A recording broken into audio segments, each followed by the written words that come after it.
En cumulé, on fait 10 millions d'abonnés tous ensemble, tu vois. En 4 ans, c'est pas mal, tu vois.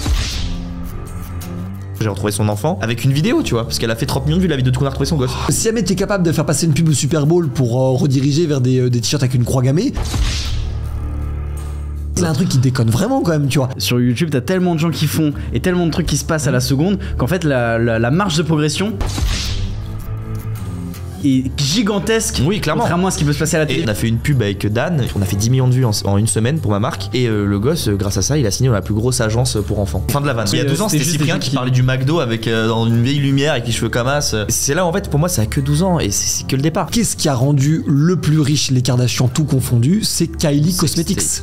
Alors oui, non mais ça c'est le point de départ de la com. Je parle de une sextape, mais oui, ça c'est le point de départ. C'est le point de départ de la com. Le vrai. T'as vu les vues sur ce truc? Incroyable. Salut les amis, je suis ravi de vous retrouver pour un nouvel épisode de Contre-Courant. Je suis aujourd'hui avec mon associé Antonin. Comment ça va, Anto? Bah, ça va très bien, et toi, Valent? Et bah ça va super. Et on est ravi aujourd'hui de recevoir Samuel, qui est Baggy Dessine. Merci beaucoup de me recevoir. C'est moi qui ai dit je veux venir parce que Valent. Mais tu as bien fait, tu as bien fait. Et Anto également. Et on a de très belles conversations. C'est beaucoup trop gentil, c'est beaucoup trop gentil. Non, en gros, c'est surtout qu'on a effectivement beaucoup de conversations en privé. Et on s'est dit que ça serait cool d'en avoir une en live. Comme toujours, un peu avec Contre-Courant, on essaie de n'avoir un grand sujet et de partir de là et après de voir où ça nous emmène. Et le sujet du jour que je trouvais vachement intéressant, c'était est-ce qu'on est à l'apogée du modèle Kardashian? Et je vais essayer de préciser parce qu'on débattait même de qu'est-ce que ça voulait dire exactement comme question. La question du modèle Kardashian, c'est plutôt la question en fait un peu de mafia d'influenceurs qui aujourd'hui ont pris le contrôle de pas mal de trucs mafia business. Carrément. Ouais, mafia, le terme mafia. Ouais, les violences, tu poses le truc. Ouais, bah ouais, en vrai. Qu'est-ce que t'appelles mafia? Bah, il y a eu une période, moi ça m'avait beaucoup marqué, c'était 2018, je crois, un truc comme ça, où dans la série télévisée Kardashian, t'avais du coup tous les Kardashians, je l'ai plus tous en tête. Chloé, ouais. T'avais, en plus, dans les épisodes, Travis Scott et Kanye West. Et là, tu rentrais dans une espèce de monde parallèle où, en fait, t'avais les gens les plus connus du monde dans une télé-réalité comme si jamais c'était une sitcom, quoi. Tu vois, il y avait un truc un peu délirant. Et, enfin, beaucoup de gens le savent, mais peut-être des gens qui te connaissent pas ne le savent pas. Mais il y a des gens qui me connaissent pas. Peut-être des gens qui te connaissent pas. La honte. Bah, en fait, t'as monté tout ce que tu fais aussi avec ta famille. Est-ce que tu peux nous expliquer un petit peu tout ce que tu as fait, ça, parce que je trouve ça moi méga intéressant et d'ailleurs relativement brillant. Ouais, c'est gentil. Bah alors déjà, moi je fais des vidéos avec ma famille, donc c'est-à-dire que j'ai commencé à faire des vidéos et après, quand ma mère a perdu son travail, TikTok commençait à payer, voilà, et il payait bien, tu vois. Et bizarrement, j'avais compris comment faire des vidéos, donc c'est-à-dire qu'un soir, je suis arrivé, en fait, on faisait des vidéos en famille déjà. J'avais créé un autre compte, on faisait des vidéos. Ma mère racontait les anecdotes de bêtises de 3 garçons turbulents, et ça faisait vraiment chaque épisode 5 millions de vues, vraiment facile, facile. On a dû faire peut-être 300 millions de vues en un mois. Il y en a un ici, il a volé ma voiture en cachette pour aller voir sa meuf. Il a éclaté la caisse. En plus, je me suis quitté. C'est des mères qui regardaient ou c'est des jeunes? Tout le monde regardait parce que les mamans se reconnaissaient, les enfants se reconnaissaient, les familles se reconnaissaient. C'était universel. C'est pour ça que en fait, j'ai juste mis le pied à l'étrier parce que, enfin voilà, ma mère bosse seule, mon frère c'est un monstre de travail, il poste une à 2 vidéos par jour depuis 2 ans et demi. Et vous êtes 4 de votre famille à avoir percé, quoi. Bah tous. Voilà. Et même Dan. Bizarrement, mais Dan, mon petit frère, donc il y a 10 ans, lui aussi a percé. Genre, chaque vidéo avec lui marche. Et le petit dans la rue fait des photos, signe des autographes, il a 10 piges. Tu vois, on a fait une pub avec Dan, on a fait 10 millions de vues en une semaine pour ma marque. Et le gosse, grâce à ça, il a signé dans la plus grosse agence pour enfants. Fin de la vanne. Non, mais c'est un truc de fou. Parce que je dire que, tu vois, j'ai juste mis le pied à l'étrier, tu vois, parce que j'aime pas me dire que, enfin, oui, entre guillemets, grâce à moi, mais. Il bosse tellement, genre moi vraiment j'ai juste trouvé le bon agent au bon moment. Et ma mère c'est abusé, elle a 50 piges, elle a pris un métier en un an. Ouais, mais c'est un truc de fou parce qu'en fait, ce que tu disais, c'est vachement intéressant sur le côté. En fait, c'est super synergique parce que les réseaux sociaux, ça reste quand même quelque chose où tu racontes une histoire aux gens. Peu importe à quel point ton contenu est sérieux, il y a toujours quand même une partie de t'aimes bien ou t'aimes pas une personne, t'aimes bien ou t'aimes pas son énergie et tout ce que tu veux. Et vous avez réussi à créer ça à l'échelle d'une famille. Maintenant, chacun a un peu son business et tout. Ouais. Comment vous avez structuré ce truc-là? Parce que on reviendra un peu sur le crayon après, mais nous. Oui, parce que pour vous, du coup, moi je pose la question. Mais on va y aller après. Mais vas-y, un peu sur ça. Comment on a structuré ça? Ouais. Pour aller avec la question de Valorant et faire référence à ce qu'on disait au début, est-ce que vous êtes organisé en mafia? Oui. Premier degré, oui. Dans le sens où on a une coach pour le business, on a une psychologue familiale. Voilà. Ok. Parce que bon, pour le business ou juste psychologue parce que coach pour le business, psychologue pour, en fait, coach pour les problèmes business, psy pour les problèmes internes. Parce que de relations, quoi. Ouais. Voilà, exactement. Ah oui, Travailler en vous famille. pensez comme une entreprise en fait. Ah oui, c'est Ah, mais c'est pour ça que c'est ça. C'est ma mère. Bah, du coup, anecdote, c'est ce qui est bien, c'est que chaque entité, donc soit mon frère, mes frères, ou ma mère, ou moi, on apporte quelque chose de différent. Ma mère apporte vraiment ce côté matriarcal, ou matriarcal, pas du tout, mais tu sais, la matriarche, tu vois, qui voit les problèmes. Vraiment profond. Pour l'anecdote un peu triste, mais un jour, tu vois, mon frère et moi, on est comme ça, tu vois, Ben et moi, on est comme ça, et un jour on comme ça, pour ceux qui nous écoutent, c'est ah oui, pardon, pour ceux qui nous écoutent, c'est que vraiment on est très dans le conflit, mais c'est bénéfique parce qu'au final, voilà, on s'emmerde et une heure après c'est fini, quoi, tu vois, parce que bon, après on est très proches, mais et un jour, bon, on est au bureau, on vient d'avoir les bureaux, tu vois, et je te jure qu'une semaine après on se bat, genre vraiment physiquement on se bat avec mon petit frère. Après c'est des frères, tu vois, c'est cette chose mais enfin le truc c'est fini le lendemain, tu vois, et ma mère en voyant ça, elle a dit il y a un truc qui cloche, tu vois, elle a vu qu'il y a un truc qui cloche. Quand tu crées une boîte, faut des fondations solides, et on les avait pas, parce que entre guillemets j'étais le seul à avoir vraiment entre guillemets pris ce pas vraiment professionnel, donc m'entourer monteur, agent, bras droit, etc., boîte à côté, mais factuellement mon petit frère venait de démarrer entre guillemets, donc il y avait ce côté là où on était un peu instable parce qu'on savait pas vraiment bien fonctionner ensemble. Ma mère, elle a vu ça, elle a pris rendez-vous chez le psy, chez la coach, et ça nous a changé la vie. Typiquement le truc de mafia, c'est vraiment où, entre guillemets, hein, c'est vraiment où on a nos locaux, on a un bon agent, bah désormais faut que tout marche ensemble. Maintenant, moi du coup, maintenant on a un emploi du temps fixe, lundi, mercredi, vendredi, la matinée, on tourne ensemble, c'est la famille avant tout. Le reste, c'est rendez-vous plus tard. Ouais, mais t'as pas un truc de, justement, un peu de... Tu dois avoir une forme de transparence de ta vie familiale, en fait, devant des millions de personnes, tu vois. C'est pour ça que je parle de modèle Kardashian, mais en fait, on peut retrouver la même chose avec Logan Paul et Jake Paul. On peut retrouver ça, d'ailleurs, pas forcément au sein des familles, hein, même nous, au crayon, Sixtine, Anto, Jules et moi, on a un peu ce truc de, bah, il y a une forme d'exposition sociale, en fait, on va dire. Oui, t'es obligé un peu de partager. Bah, typiquement, t'as l'exemple du Motif et sa femme, Océane. Il y a une vidéo récente qui est sortie. Le Motif, on est ensemble. Grave. Le Motif, tu vois, où je crois qu'il y a une scène où, genre, justement, tu le vois un peu plus faible. Tu vois, où je sais plus, il pleure, ou je sais plus quoi. Enfin, je connais pas. Ouais, toute la série, tu seras heureuse. Oui, voilà. Je connais pas d'où ça vient, mais ouais, du coup, ça vient de là. Bah, en fait, sorti un documentaire sur sa chaîne YouTube. Ça va? Franchement, vous êtes sympathique. Mais ça va pas du tout. Ouais, c'est ce que je ressens, ça va pas du tout. Et bah ce genre de choses, en fait, ça crée du lien également, parce qu'il y a rien de mieux sur les réseaux sociaux. Ce que j'ai remarqué, c'est de se mettre à nu, parce que ça te rajoute ce côté un peu plus humain. Et ce que les gens cherchent beaucoup sur Internet, c'est vraiment ce... Mais est-ce que ça ne met pas en danger, ça? Parce que... bah si. Enfin, oui et non. Enfin, faut savoir, en fait, t'es pas obligé de tout montrer. Parce que si on en revient à la question des Kardashians, du modèle familial, de sincérité, etc. Ouais, mais c'est un truc très télé-réalité. Mais en fait, là, c'est ce que tu nous dis, c'est la même chose. Il faut être sincère, il faut montrer. Tout le monde est au courant de ta famille, de ta mère, de ton frère. Oui, mais ça. Oui, je veux dire. Tu vois, t'es d'autant plus fragile. En fait, t'as une exigence de ouf à gérer, c'est ça aussi. Oui, bah après, tu vois, on montre ce qu'on veut montrer. Tu vois, typiquement, après, on est tellement proche, tellement naturel, c'est-à-dire que c'est rare les embrouilles, tu vois. Voilà, il y en a une, c'est la première fois que je l'évoque, je crois. Mais. En soi, faut faire le choix, tu vois, tu montres ce qui va bien, évidemment tu évoques ce qui va mal, mais tu parles pas de ce qui va mal. Tu vois, tu peux dire par exemple il y a eu ça, mais à côté de ça, factuellement, il y a tout qui cartonne, donc en vrai...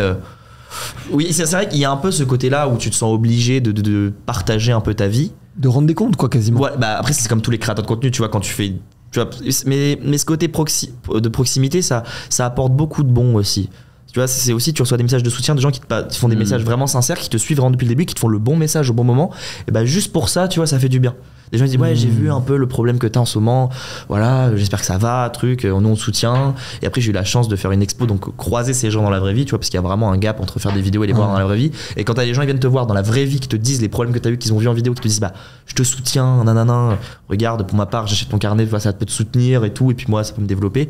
Bah tu dis bah oui, ça a quand même je pense que ça a plus de bien, comment on dit, de bienfait exactement que l'inverse.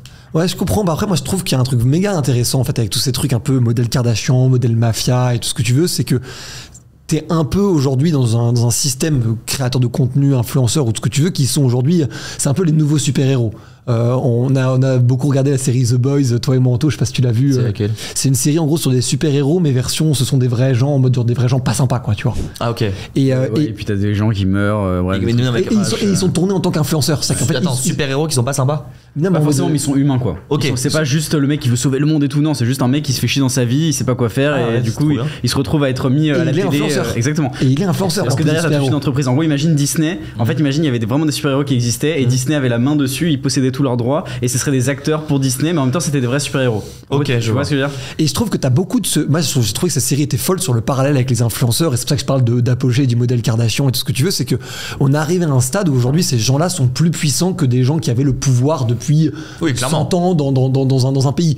Les hommes d'affaires, on vient de le voir avec Elon Musk, les politiques, exactement. Musk, pour moi, il est tellement tellement l'un des acteurs majeurs de l'élection de Trump, tu vois, parce que le mec est entrepreneur, c'est le même modèle. C'est le même modèle, hein. Le modèle Kardashian, pour moi, c'est le même modèle où tu as retrouvé Musk, Trump, Peter Thiel, Joe Rogan. Mais en vrai, mais la différence, c'est que Musk, tu te dis, bon, même si Kim Kardashian a sa légitimité également, c'est que Musk, il a tellement prouvé pour, tu vois, Kim Kardashian, je sais pas ce qu'elle apporte à l'humanité, tu vois. Ouais, mais ça. À part, ce n'est qu'un avis, hein, mais tu te dis que Musk, du divertissement, quoi. Oui, clairement, voilà, c'est du divertissement. Mais là où Musk, après, tu vois, c'est un être assez spécial, tu vois, mais on peut pas nier son côté entrepreneurial que le mec, c'est ce genre de personne qui fait avancer l'humanité. Mais tu sais que ça a posé un grand débat aux États-Unis, parce qu'aux États-Unis, la valeur phare, c'est l'argent, c'est tuer quelqu'un de bien. En gros, tuer quelqu'un de bien égale tu gagnes beaucoup d'argent. Et ça a posé question avec les Kardashians. C'était une des premières fois aux États-Unis où il y a un grand débat de se dire, elle gagne beaucoup d'argent, donc ouais, c'est trop bien, elle est bien. Mais en même temps, ce qu'elle fait, comme tu dis, ça apporte peu de valeur à l'humanité. Quelle valeur? Et aux États-Unis, c'était vraiment un truc en mode erreur 404. On sait pas trop comment penser ça, parce que d'un côté, on trouve c'est horrible ce qu'elle fait, mais d'un autre côté, elle fait de l'argent, donc c'est bien, mais en même temps, on sait pas. C'est vrai que c'est spécial. Oui, donc le mec, en gros, dans le Midwest américain, il est en bug. Exactement. Tu dis qu'en gros, être riche, c'était cool, et puis là, il voit une meuf qui fait une sextape et qui après fait passer toute sa famille. Tu vois.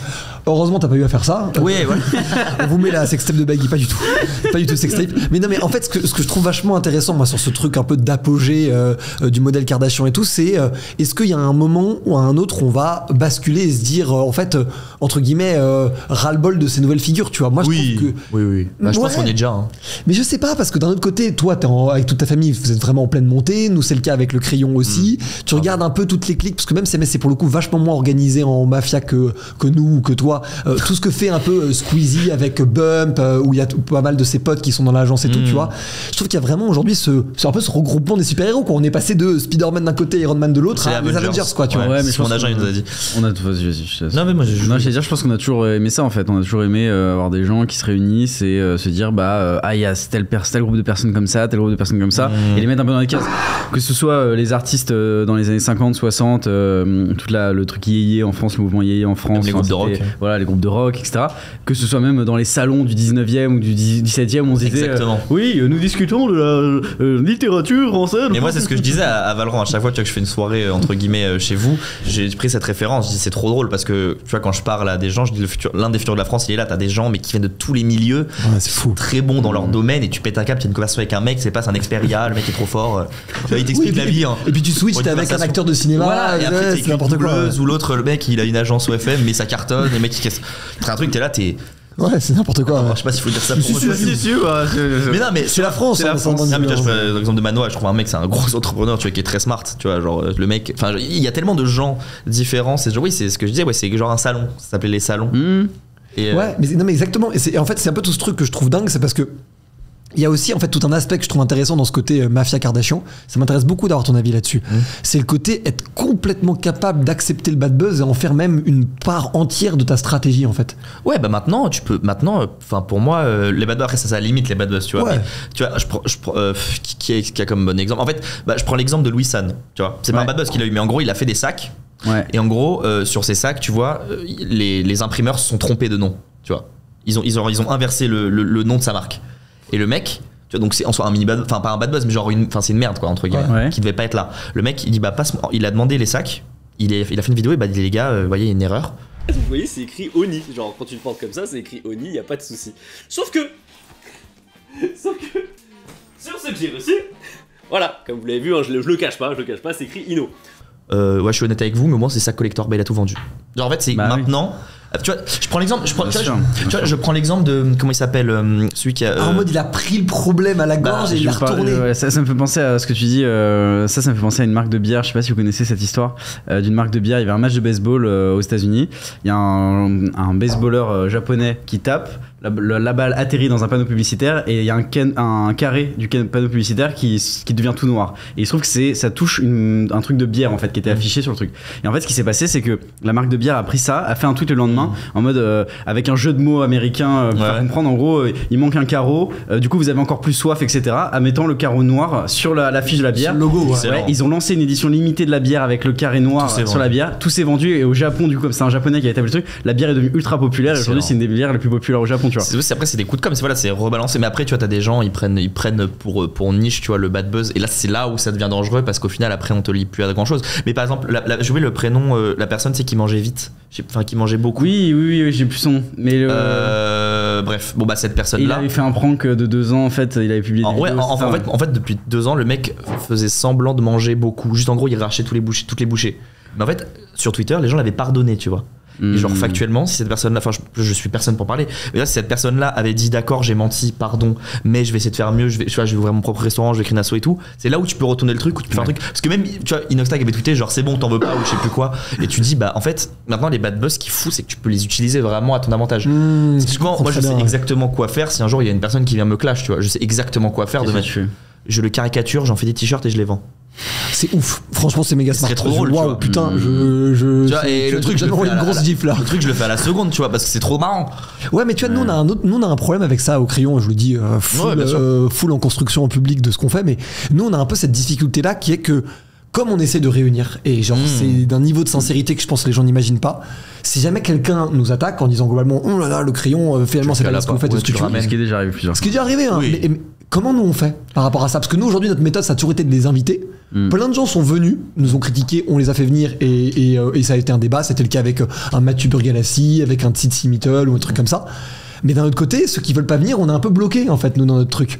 Et je dis ça parce que la question un peu sous-jacente, et c'est même la question un peu même de tout le podcast, c'est à quelle limite a le pouvoir de la communication aujourd'hui, quoi. Est-ce qu'on peut tout faire avec de la com? Est-ce que la parole devient performative, quoi, en fait, tu vois? Oui, pour moi on peut tout faire. Ouais, mais ça pose une vraie question. Un président a été élu avec la com. Ouais, mais c'est une vraie question. Est-ce que tu peux vraiment tout accomplir avec de la communication aujourd'hui? Oui, bah oui. En fait, pour moi, genre factuellement là, demain, avec la bonne phrase au bon moment, dit à la bonne personne, tu peux devenir milliardaire, tu vois. Mais c'est fou. Parce que c'est une probabilité, tu vois. Non mais on va réfléchir alors sur la phrase à dire. Parce que... non mais tu vois, mais c'est une question de probabilité, tu vois. Mais quand t'es au bon endroit au bon moment, tu dis la bonne chose, que c'est par hasard un mec qui prend ton t-shirt et il se prend une balle de golf dans la tête. Bah, le mec il était là au bon moment et c'est une pub à ton t-shirt et voilà. C'est le genre de truc où c'est des trucs que tu peux pas gérer. Par contre, la com, tu vois, le bad buzz ou quoi, ou la com, ça a la limite que quand ça te touche vraiment. Et que ça t'atteint vraiment personnellement, et que c'est là où du coup ça te tire vers le bas. C'est pour moi là la limite, c'est que vraiment si ça te touche, bah c'est ça. Imagine tu fais une œuvre que toi t'adores et en fait on te dit bah en fait non, là t'es cancel parce que t'as fait un truc comme ça mais genre horrible et toi tu t'en rendais même pas compte et t'es en mode merde putain c'est mon œuvre et machin et tout et en même temps t'es touché personnellement ton œuvre mais tu sais pas comment réagir parce que c'est un bad buzz mais en même temps, enfin tu vois ce que je veux dire, quand t'es touché personnellement ça peut être soit tu mets ton ego de côté, t'acceptes, et en général moi je dis toujours faute avouée à moitié pardonnée, ce qui est un peu vrai sur les réseaux aussi, ça dépend pour quelle faute quand même, mais si ça devait m'arriver, bah après je suis de nature assez résiliente donc bon ça arrive, bon bah voilà, tant que ça touche pas la santé de ma famille, c'est à dire que moi ça va, tu vois. Ouais, je comprends ce que tu veux dire, mais là-dessus, moi, je trouve qu'il y a un truc méga intéressant sur cet aspect un peu parole performative.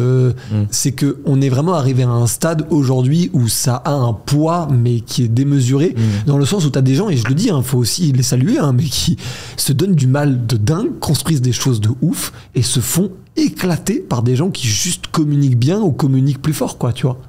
Ils ont été plus malins. Mais ça, je pense, là, comme ça a toujours été. Encore une fois, là, je vais faire mon vieux de. au 19e siècle. Ça a toujours été comme ça, oui, ça a toujours existé. En vrai, tu regardes, les meilleurs artistes, c'est ceux qui ont. Enfin, ceux dont on se souvient, c'est ceux qui ont fait le plus de com, exactement, le plus parler d'eux. On a l'impression que c'est juste des gens, ils étaient là dans leurs ateliers, ils faisaient ça, ils peignaient des trucs machin, pas du tout. Enfin, c'était en roue libre quoi. Mais je suis d'accord, mais tu prends l'exemple de Picasso, le mec il arrive, fait un truc qui n'a rien à voir avec ce qui se fait actuellement. Avec les Demoiselles d'Avignon, le mec retourne le monde de l'art parce qu'il fait des prostituées, il fait du cubisme. Le mec s'inspire, bon, prend un petit peu aussi, bon après c'est connu, mais tu s'inspire totalement de l'art africain sans le nommer entre guillemets. Tu te dis, mais qui fait quoi? Mais au final il a fait parler de lui.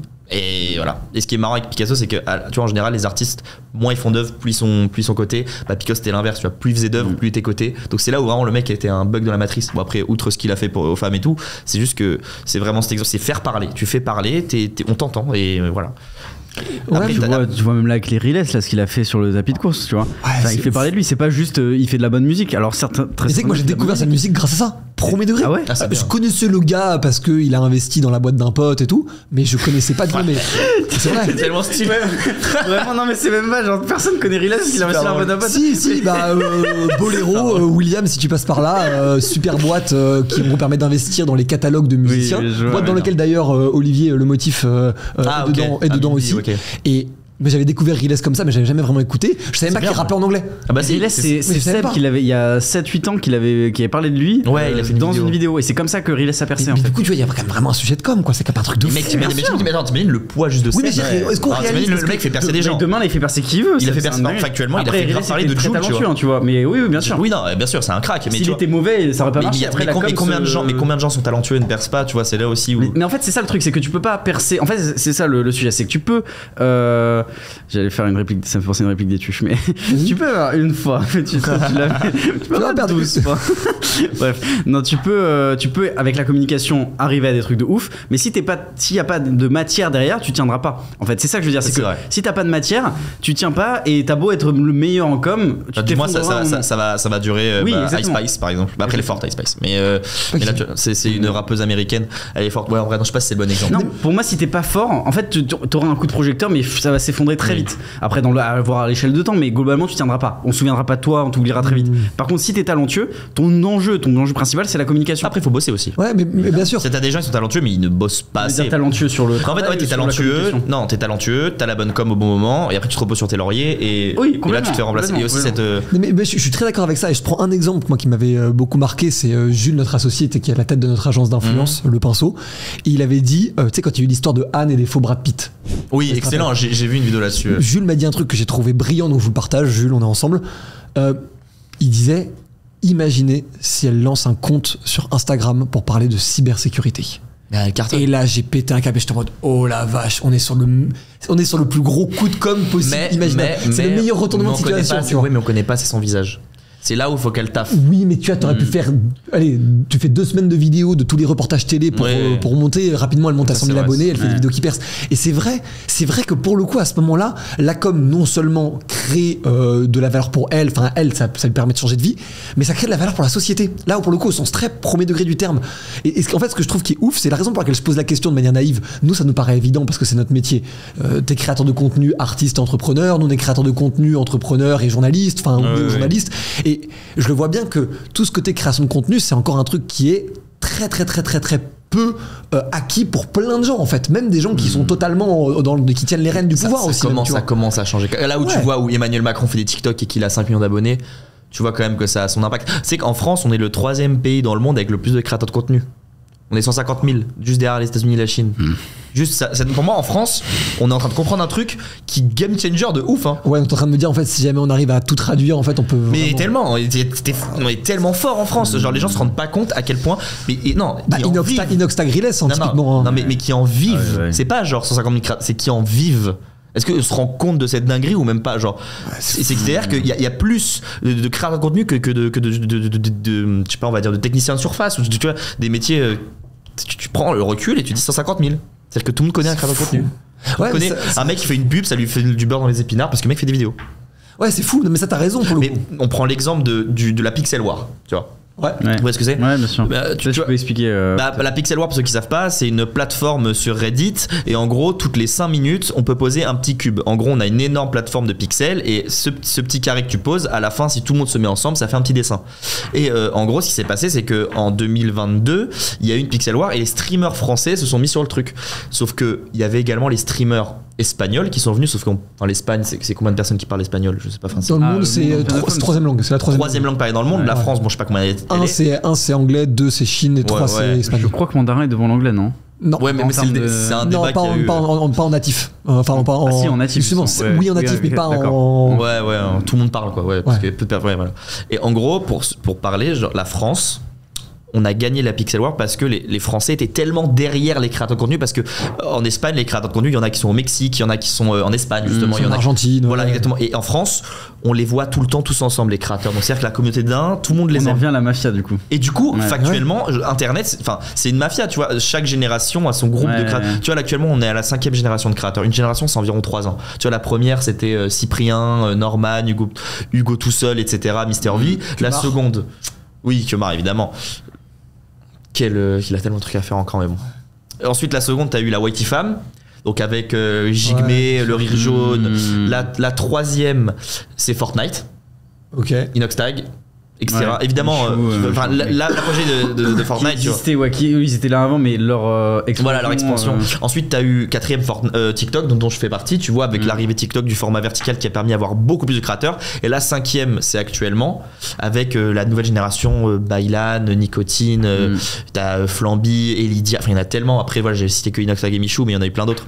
Et en gros, ce renouvellement, je sais plus où je voulais en venir, mais c'est juste que ça va super vite comme truc quoi. Voilà, exactement, ça va super vite. Et en plus, du coup, ces gens-là, du coup, on parle de mafia, à chaque fois c'est un gros, voilà ça, à chaque fois tu vois il y a une génération, c'est le groupe, ils restent ensemble, et après du coup quand la seconde génération a assez percé, les gens font des feats avec les autres, etc. Ce qui crée un renouvellement. Et en France on l'a énormément parce que tout le monde est vu avec tout le monde, et du coup c'est là où je voulais en venir, où justement la création de contenu en France, c'est un poids, mais c'est immense. Ouais, mais moi je suis d'accord. Immense. Mais moi je trouve que c'est hyper intéressant parce que le poids est énorme. Et pourtant, j'ai l'impression que ça a moins d'influence dans plein de domaines de la vie ou du pays que aux États-Unis ou d'autres pays.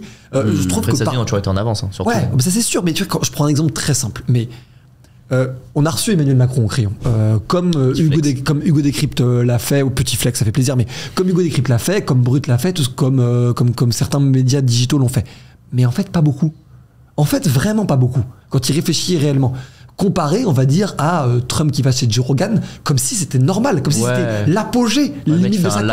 C'est-à-dire que nous, on a l'impression qu'on fait un Hugo Décrypte ou un Le Crayon, aller un peu sur le côté, on parle aux Jones, c'est limite ça là, le raisonnement, tu vois.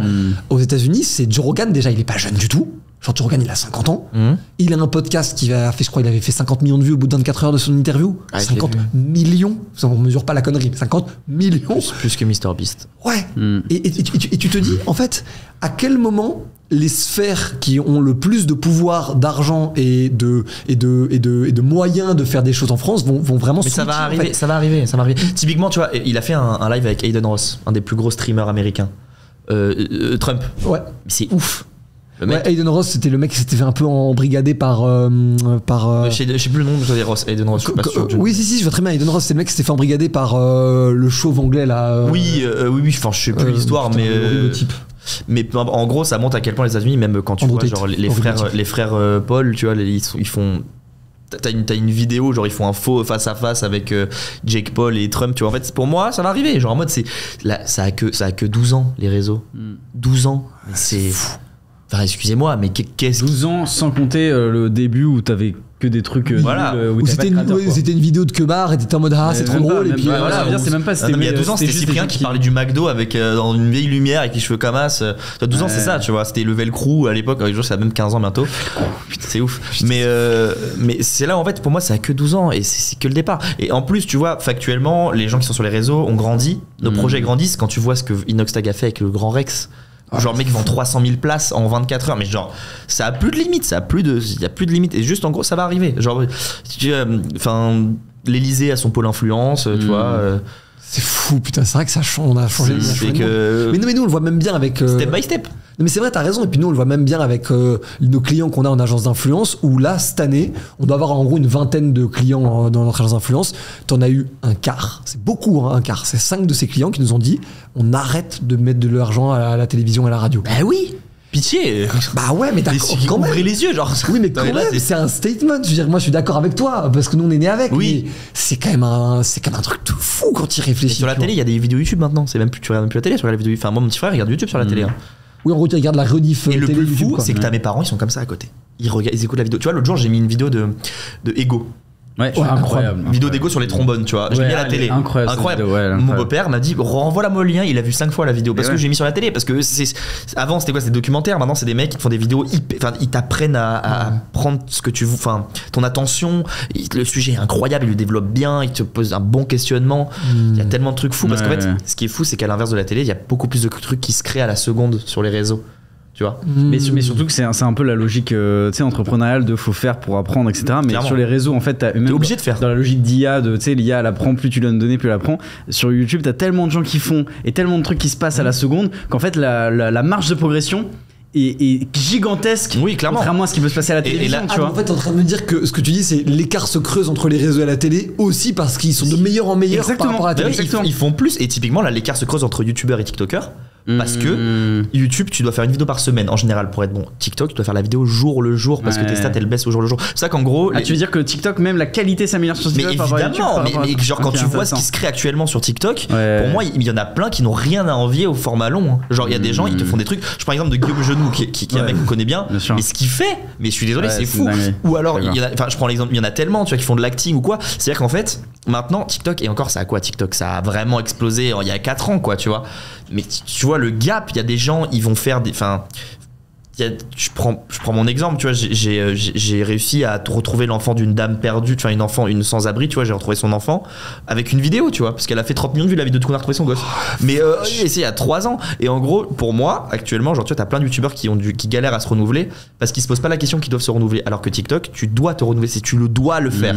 Et pour moi, là, YouTube a pris le pied sur la télé, mais là TikTok va prendre le pied sur YouTube et c'est pour ça que les plus grosses émergences actuellement de YouTube, c'est des TikTokers. Tu vois, Squeezie poste des shorts tout le temps, il en poste 10 par jour, ou j'en sais rien, il fait des rediffs parce que t'es obligé d'apprendre. Ouais, bah un peu la stratégie Thibaut InShape aussi. Et clairement, mais Thibaut, après Thibaut c'est encore un peu différent parce que Thibaut il part sur un truc où il doit être international, mais du coup c'est c'est vrai, t'as raison. Format long. En fait, ça apporte un peu moins de valeur à ce qu'il fait, même si c'est un homme formidable et que tu vois, par exemple, même il a rien à prouver à personne malgré cela parce qu'il a quand même fait preuve des tendances où il fait un combat de boxe, tu vois. Donc on revient aux genèses, où tu racontes une histoire, une vidéo d'une heure. Mais justement, moi je suis convaincu qu'en fait le futur de YouTube c'est ça, grand 1 et grand 2. Le futur, c'est même plus ça que TikTok sur un aspect, c'est que ça va vraiment mettre des gifles, des vrais gifles. Reels, ça met une gifle. Kaizen, ça met une gifle. GP Explore, ça met une gifle. Et ça, c'est pas du TikTok en tant que tel. C'est que c'est vraiment des. En fait, tu balances des projets et juste le réseau sur lequel tu balances, c'est presque un détail en fait. Tu vois ce que je veux dire? Oui, bien sûr. En fait, avant, ça servait de manière de se faire découvrir, mais maintenant, c'est juste pour diffuser un projet de ouf que t'as teasé, quoi. Oui, voilà. Mais en fait, maintenant, surtout, c'est l'expérience qu'on gagne avec TikTok ou en format vertical. Ça va nous permettre de faire des trucs de fou en format horizontaux. Et en fait, pour moi que l'expérience acquise avec YouTube et TikTok, ça a rien à voir, tu vois. Genre, j'ai fait une vidéo par semaine pendant 1 an sur YouTube, j'ai beaucoup appris, mais j'ai jamais appris autant que sur TikTok. Tu fais 2 vidéos par jour, tu dois constamment te renouveler. Quand ça marche pas, bah t'as pas le temps de te poser la question, oui, pourquoi ça marche pas, bah tu t'en fous, t'en fais une vidéo demain et tu verras si ça marche. C'est qu'en gros, l'expérience acquise avec le format vertical, ça offre mais tellement de trucs de fou. T'as des gens, il y a 1 an, ils faisaient des vidéos dans leur chambre, mais maintenant, enfin, je prends mon exemple, tu vois, il y a 2 ans, je faisais des vidéos dans ma petite chambre, maintenant on a pris nos bureaux, j'ai créé ma boîte, truc, on a tout bien séquencé, alors qu'en vrai, il y a 8 ans sur YouTube, les gens ils faisaient encore des vidéos dans leur chambre, ils faisaient encore des vidéos dans leur chambre pendant très longtemps. Après, t'as l'exemple de Cyprien qui a ouvert un nombre de sports, tu vois, il a créé Talent Web. Talent Web, racheté par Webedia. Tu vois, c'est là où, tu vois, après pour moi, Cyprien est le plus grand créateur de contenu français de l'histoire parce qu'il a ouvert toutes les portes en fait. Mais c'est vrai, parce qu'il dessine comme toi aussi. Oui, voilà, je suis un peu fan. Mais non, mais c'est le maître Yoda de l'industrie. Non, mais factuellement, le mec, le premier à avoir fait une application, le premier à avoir fait du merch, le premier à avoir fait des formats. Mais justement, moi, film, tu vois. C'est justement tout le sujet que je voulais aborder juste après. C'est le sujet, on va dire, dans ce truc de apogée du modèle Kardashian. Et encore une fois, Kardashian, c'est un exemple. Oui, bien sûr, il y en a plein. C'est que qu'est-ce qui a rendu le plus riche les Kardashians tout confondus? C'est Kylie Cosmetics. Alors oui, non mais ça c'est le point de départ de la com. Je parle de une sextape, mais oui, ça c'est le point de départ. C'est le point de départ de la com. Le vrai. T'as vu les vues sur ce truc? Incroyable. Je l'ai vu 6 fois. Parce que j'allais dire combien de vues t'as fait toi sur le truc parce que j'ai vu 6 fois. Le vrai truc qui va faire basculer les créateurs et tout ce nouveau modèle d'audience dans une autre dimension, ça va être évidemment l'argent qu'ils vont réussir à gagner. Et l'argent qu'ils vont réussir à gagner, les pubs, les collabs, c'est cool, mais à la fin, ça sera quand même les vraies boîtes que tu crées. Non, mais les gens Kylie Cosmetics, ça a rendu Kylie Jenner milliardaire. Mais on mesure pas. Elle a 22 ans, la meuf. Parfait. On mesure pas la connerie du truc. Toi, moi, je viens d'avoir 23. Elle a pas 22, Kylie. Elle avait 22 quand elle était. Ouais, ok, putain. Je suis tellement en retard. Mais justement, tu vois là que je suis tellement en retard, mec. T'es pas milliardaire. Et justement, c'est ça que je voulais aborder. Nous, on a monté du coup notre boîte, le Crayon Group, 2 médias, 2 agences. Les gens connaissent depuis tous les fondateurs sont ça, mec, je trouve ça fou. Moi, j'adore. Mais justement, moi, j'ai envie de te poser la question. Est-ce que toi, vous allez monter une boîte pour toute ta famille? Est-ce que vous allez monter une boîte par créateur? Toi, t'as monté ta marque là, Clown. Mais plein de trucs sont en préparation. En fait, ce qui est bien, tu vois. C'est quoi ta vision de ce truc-là, justement, de créateur et tout? En gros, tu vois, quand tu fais une guerre, t'as des généraux. Pourquoi? Parce que ces généraux vont faire un taf à ta place et vont te crédibiliser sur d'autres aspects. Chargé. Et toi, t'es qui du coup?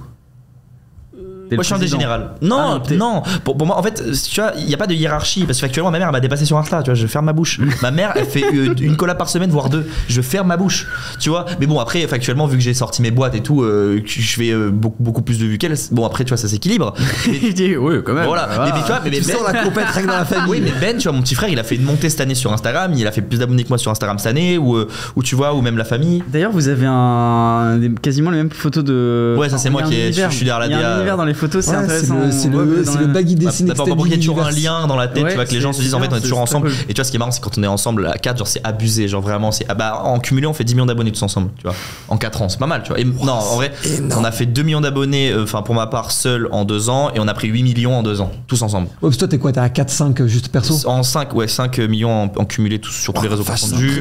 Mon frère, il est à 3, ma mère, elle est à 2, la famille, c'est à 1,5, Ethan, il est à 1 presque, enfin voilà, à peu près 10. Non, mais c'est fou en vrai. Moi, je trouve que ce qui est fou là-dedans, c'est que du coup, ça peut vous permettre, vous, d'avoir un vrai impact sur ce que vous voulez faire. Donc, toi, dans ton art, dans les marques que vous montez et tout.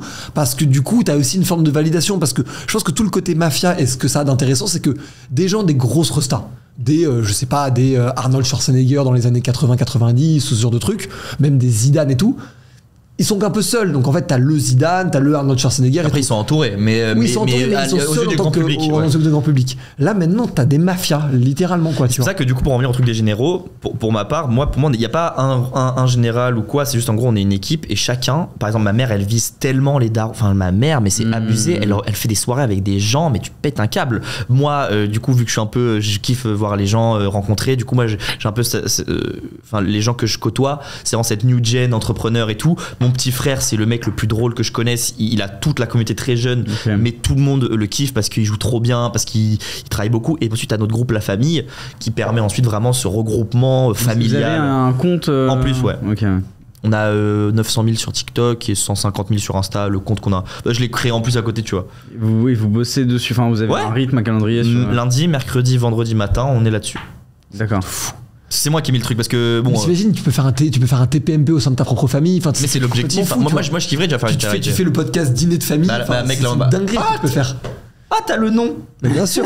Mec, tu sais que Valorant pour tous vos concepts, appelez-le surligneur, on bosse, on fera des trucs de fou. Attends, je vais noter parce que moi je. Bon, t'inquiète, ça sert aussi à ça. De toute façon, c'est vraiment le building public ce podcast. Tu pourras dire, c'est très drôle parce que dans ton truc, tu pourras dire le nom, si j'avais dû garder celui-là, le nom vient d'un autre podcast. Super drôle. Et voilà, tu pourras rediriger. Exactement, mais vient du savoir-faire du surligneur, évidemment. Quelle agence de contenu incroyable. D'ailleurs, si vous voulez, on a des offres à vous proposer. Lien en description, on va faire les pubs un peu en mode genre. Exactement, Justement, très bonne transition, Antonin. Qu'est-ce que c'est brillant. C'est vraiment en fait ce truc, je trouve vachement intéressant de la manière dont en fait ça a réinventé la publicité. En fait, il y a aussi un peu de ça derrière tout ce truc-là. C'est-à-dire qu'en fait, la com, la publicité, le contenu média est devenu un truc complètement mélangé. Et j'en veux pour preuve la stratégie de Steve Bannon. Donc Steve Bannon, en gros, c'est un peu une espèce de cerveau de l'extrême droite américaine. Okay. C'est vraiment, on va dire, un peu une espèce de publicitaire de l'extrême droite américaine, ultra brillant, évidemment ultra controversé.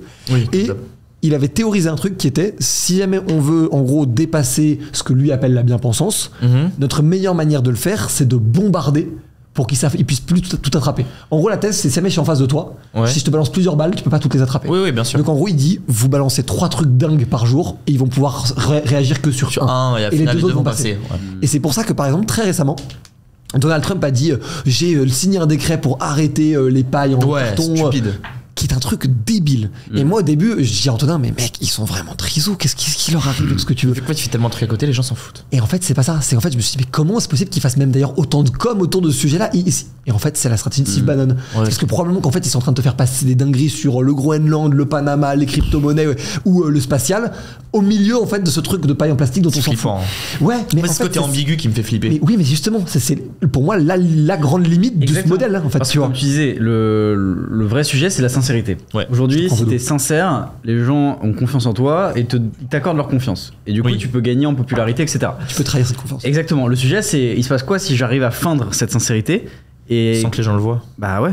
Un Trump par exemple. Bah au final les gens ils te diront rien parce qu'ils l'ont vu. Donc ils pourront pas dire je l'ai pas vu. Oui, mais tu vois, c'est vrai que pour le coup sur Trump, effectivement le mec s'est fait tirer dessus. Donc tu pourras dire ce que tu veux. À la fin, le type, au moment où le type passe à ça de perdre sa vie, il est debout, il est en mode fight. Et donc du coup, les gens, ils sont en mode mais il se passe un truc. Et là, pour le coup, niveau marketing créateur. Quel roi la photo. Tu vois ce que je veux dire, c'est fou en fait comme truc. Autant l'homme, tu vois. Bref. Ouais, pareil. Mais le moment historique. Je suis d'accord. Et ça, tu vois, en fait, justement, je trouve que c'est d'ailleurs intéressant parce que je trouve qu'on est en train d'évoluer où on passe d'une logique où les créateurs, les stars, les gens en tout cas suivis sur les réseaux sont passés d'un contenu régulier. Les threads d'horreur de Squeezie, les vidéos, on va dire, documentaires de Seb Lafrite, les débats du crayon, les dessins de Baggy Dessine, tu vois. Et on est passé de ça à le gros coup. Kaizen. Ouais, maintenant c'est que des gros 24 heures survival. Bref 2, tu vois. Non, c'est pas que des gros coups, je suis pas d'accord. C'est juste que t'entends plus parler de ça. Juste, au bout d'un moment, t'es obligé de faire un truc récurrent. Squeezie, t'entends jamais parler de lui. Pourtant, il sort des vidéos tout le temps. Qui font 5 millions de vues, 10 millions de vues, oui. Toutes les semaines, il sort 2 vidéos quasiment. Donc, en vrai, le mec continue de faire des trucs régulièrement. Inoxtag, il fait souvent des lives encore. Il fait beaucoup de lives, de machin, de trucs. Juste, il s'est concentré sur un projet. Oui, c'est les gros projets qui font parler de toi.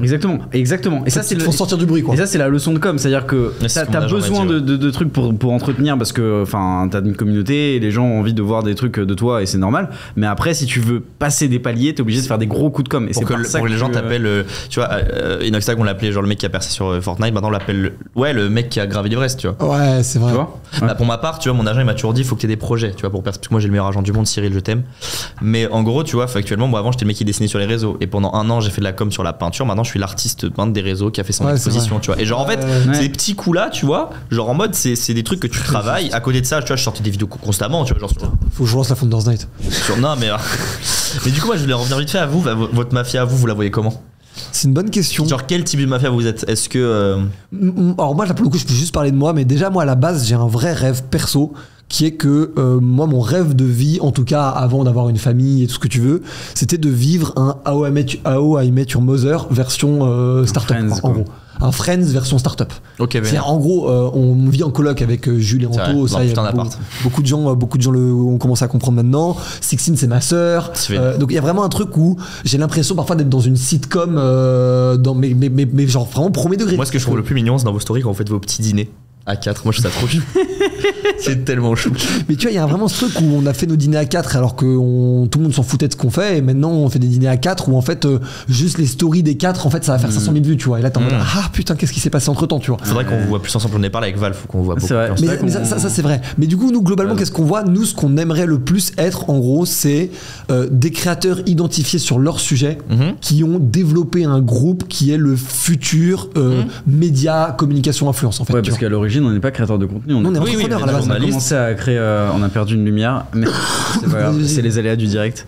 On arrête ou pas, où tu Non, vas-y. Non, je disais, on a fait un média, du coup on a commencé à créer un média, et à partir de là on s'est dit nous on a aussi envie de créer du contenu de notre côté, etc. Mais de base c'est le média qui a porté cette idée là, et l'idée c'est que nous aussi, comme disait Valran, on soit aujourd'hui des créateurs de contenu qui ont un média, un groupe média, des agences, etc. Clairement. Et c'est aussi pour ça que moi j'ai relancé le podcast, c'est parce que j'ai fait beaucoup de contenu court, notamment sur les statistiques, l'innovation, le business et tout, et je voyais bien que le contenu court en fait j'en consomme pas, donc en fait ça me fait chier de le faire parce que je ne consomme pas tout simplement, et j'étais en mode en fait, et sur ce revenu au conseil de Antonin le grand Manitou éditorial, en mode genre qu'est-ce que t'aimes consommer comme contenu? J'aime consommer des conférences, des vidéos essais et des podcasts. Fait. Il est en mode fait, et j'étais en mode je commence par quoi? Il m'a dit c'est quoi le plus rapide? J'étais en mode podcast. Ouais, c'est vrai. Et donc après j'ai un moment ou un autre balancé des conférences ou des vidéos essais sur cette chaîne. Ouais, et en fait c'est vrai qu'il faut trouver ce truc. Et ça, ce truc là je trouve c'est un hack ultime du truc qui est en fait si jamais tu devais être un autre créateur, tu serais lequel? Ok, tu serais celui-là. Pourquoi? Parce que je trouve que ce contenu-là, il m'inspire de ouf, ce que tu veux. En fait, fais ce truc-là, mais dans ta version des choses. On dirait la phrase de Picasso, les grands artistes copient, les génies volent. Et en fait, c'est... Ou Coluche qui disait la blague appartient à celui qui la rend célèbre. Ouais. C'est à peu près dans le même truc. Ouais. J'adore. Oh putain, je la connaissais pas celle-là. Je kiffe. Et donc voilà, toi sur la mafia crayon, du coup. Non, alors juste ce que tu disais, ça me faisait penser à un autre truc, mais j'ai un la mafia juste après. J'ai Alexandre Astier, je sais pas si vous voyez qui c'est. Ouais. Tu vois pas, c'est celui qui a fait Kaamelott. Oui, voilà. Du coup, clairement, le crack du monde, exactement, gros crack. Et il disait un truc, il disait le seul truc qui t'empêche de faire, c'est la légitimité. C'est la légitimité. Et c'est ta croyance dans la possibilité que tu puisses faire quelque chose. Et le seul truc qui t'arrête, c'est ça. Et d'ici, si t'es convaincu que t'as la légitimité pour le faire, y a rien qui t'arrêtera pour faire quelque chose. Je sais. Si vous n'avez pas confiance en vous, c'est la seule chose qui vous fait descendre. La seule chose qui différencie souvent les gens qui font de ceux qui font pas, c'est juste une impression de légitimité quant au fait de faire. Si les gens aiment, je m'en fous, c'est pas mon... Ouais, que t'aimes, que t'aimes pas, c'est pas mon problème. Que, je sais pas, que t'aies une situation difficile, que machin. En fait, peu importe, si tu te sens légitime pour faire un truc... et si tu n'arrives pas à faire cette chose-là, une des raisons principales, c'est que tu te sens pas légitime. Pas que ouais. Tu vois, tu t'estimes que t'es pas légitime. Ouais, c'est vrai. Mais après, nous, on a toujours eu ce truc-là qui peut être prétentieux. Ça, je le concède complètement, mais qui est que on veut faire monter une génération aussi. Comme tous les jeunes, je pense. On a tous quand on est jeune dans un milieu. Changer le monde entre guillemets, tu vois. Au-delà de ça, si on a envie de montrer notre valeur, de montrer qu'aussi on a les crocs, tu vois, que on peut faire des trucs sympas, que voilà, on veut créer de belles choses, et cette notion-là, elle est folle. Complètement, mais même nous, je parle vraiment même le côté tourné vers les autres. C'est ça que tu le vois bien. Alors dans les soirées qu'on fait, ouais, c'est excellent. Même dans moi, les je suis fan. Ça fait plaisir. Je trouve ça trop bien. Il y a Asher qui disait ça des derniers podcasts qu'on a fait, tu vois. Donc vraiment, en fait, j'ai invité que des gens qu'on invite en soirée. En fait, mais tu fais ta programmation à la soirée, en fait. En fait, tu vas aller voir tout le monde. C'est pas excellent. C'est pas contre-courant, c'est contre-soirée, quoi. Putain. Non, mais c'est drôle, tu vois, quand on était à M6 là pour qui va être mon associé, je trouve ça trop drôle qu'ils connaissaient toute la attaque et tout le monde était intéressant. Et parce qu'en fait, on a des clients. C'est tellement drôle. Effectivement, c'est vrai que ça, je t'avais pas raconté ça. Ça super. C'est en gros, il y avait trois personnes qui pitchaient un peu leur projet, on va dire un peu en preview auprès des influenceurs. Puis je débarque. Ah oui, Funky Veggie. Le Funky Veggie, putain, mais c'est ouf. Et en fait, bref, peu importe, client sur l'ignore, ça fait très plaisir. Merci pour la confiance. Mais je reviens juste sur ce cas de faire monter une génération, parce que le truc, c'est que à titre personnel, je pense pas être le meilleur créateur de contenu du monde en tant qu'individu. Je suis très bon pour les médias, ce que tu veux, mais en tant que créateur de contenu, je sens bien que il manque une forme presque, j'ai envie de dire, d'introversion, une forme de bulle un peu mentale dans lesquelles les créateurs de contenu, je le vois bien, je vois bien avec moi. Moi, je pense que c'est pas ça. Mais bon, ça m'intéresserait de challenger. Mais en gros, je termine juste là-dessus. C'est vraiment moi, ce qui m'intéresse le plus, c'est comment tu réussis à faire en sorte que tu crées toute une génération où t'as les nouveaux artistes, les nouveaux entrepreneurs, les nouveaux journalistes, les nouveaux chefs d'entreprise, les nouveaux politiques. Et en fait, t'as tous les nouveaux pans de la société, en fait, qui passent au sein de l'écosystème Le Crayon pour, en fait, parce que on se dit, si jamais les mecs un peu on va dire en chef de file de tous les domaines, si jamais eux sont potes entre eux, si jamais un jour il y a des vrais problèmes à résoudre, ils vont être capables de se foutre autour d'une table et de discuter parce qu'ils auront la confiance. Parce que ça fait 5 ans qu'on fait des soirs ensemble, on s'est déjà vu. Exactement. Le vrai, bon après ça m'intéresse d'avoir ton avis. Ouais, grave. Moi j'ai un bien truc à dire sur ça. Mais non, mais le vrai truc mafia, je trouve, et moi c'est la leçon, parce que moi de base, je suis pas forcément, tu vois, celui qui va me dire, enfin je suis très, on va dire, je vais faire mon truc de mon côté, je vais y arriver comme ça, vous inquiétez pas. Moi je fais mon truc, machin. De base, moi je suis pas celui... Ouais, Esprit Shonen, exactement, Esprit Shonen, vraiment, vous croyez pas en moi, vous verrez, je vais y arriver. Ouais, clairement. Et voilà. Bon, et donc j'ai vraiment ce truc là. Mais depuis que j'ai rencontré du coup Valorant, Sixteen, vous êtes rencontrés où? On s'est rencontrés, nous, on s'est rencontrés en soirée à l'époque au lycée. Ah, c'est beau quand même. Mais ouais. Et après on s'était pas parlé pendant un moment et après on a fait le Crayon un autre moment. Et bref, et donc ce que je disais c'est ce côté-là, je l'avais pas, et en les rencontrant et en faisant le Crayon, j'ai compris un truc essentiel, et je pense que ça c'est, je le dis pour toutes les personnes introverties qui pensent qu'ils peuvent réussir tout seuls, etc. C'est que en fait t'es beaucoup plus puissant et t'apprends beaucoup plus de trucs que si t'es entouré et que si t'avances avec la personne. Et même si parfois t'es pas d'accord, même si parfois il y a des trucs qui te saoulent, même si en fait à la fin t'as tout intérêt, que ce soit pour ta santé mentale, pour ton bien-être, que ce soit pour ta réussite personnelle, pour tout plein de trucs, à être entouré avec des gens en qui t'as confiance et qui ont le même, on va dire la même vision que toi, que d'être tout seul. Mais et clairement, ça, tu vois d'autres champs possibles et puis ça te fait avancer clairement. Et ça c'est essentiel, tu vois. Et ça, pour moi, c'est vraiment ce côté-là mafia, c'est quoi qu'il arrive, on est des êtres sociaux et ça, on pourra jamais se l'enlever. Donc il faut trouver sa famille, son clan, j'aime pas ces mots-là parce que je trouve que ça fait très restrictif et enfermant. Oui, bien sûr. En tout cas, c'est des endroits où tu peux te sentir en sécurité. Tu vois, des maisons. Bien sûr. J'aime bien appeler ça la maison, tu vois. Me dire, bah, c'est la maison. T'es à la maison. Par contre, quand il faut parler taf, ça parle taf. Quand il faut parler embrouille, ça parle embrouille. Exactement. Voilà, ça te fait ça. Mais tu construis avec des gens, tu vois. Et c'est un peu ça la vision de la mafia. Ouais, mais clairement, en fait, c'est ça. Bon. C'est super ça. Mais tu vois, rien d'illégal du coup dans la mafia. Non, mais en fait c'est précise. En fait c'est surtout que cette vision de faire monter une génération, c'est aussi un peu une forme de revanche que la culture internet est en train de prendre sur le reste de la société, où pendant longtemps ça a été cantonné un peu à ah là c'est qui vos Instagrammeurs, vos youtubeurs préférés, les enfants. Vidéo dans leur chambre. Et maintenant c'est en mode genre en fait le youtubeur dont on parle il fait 300 000 ventes de tickets en 24 heures, c'est-à-dire qu'il est un démarrage de film qui ferait 5-10 millions d'entrées. Oui. voilà. Te pose quand même un énorme délire, tu vois.